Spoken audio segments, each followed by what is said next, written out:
അപ്പോൾ നമ്മുടെ ഇന്നത്തെ പരിപാടി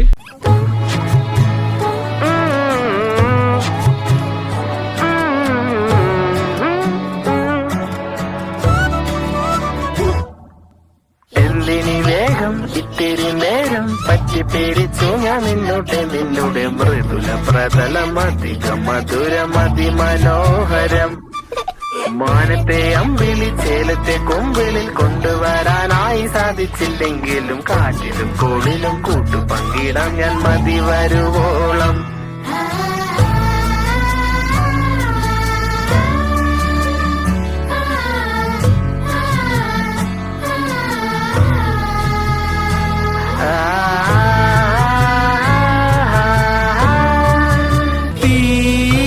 വേനലിൽ പൊള്ളാതെ നീർ പെയ്തു നീ ചെയ്യാതെ ഞാൻ കമ്പിളി പോലെ നിന്നെ പുണരാം. ഞാൻ നിന്നുടെ മാറത്തു മെല്ലെ വേരുകളാഴ്ത്തിടാം നിൻ ഹരിത പരവതാനിയാ.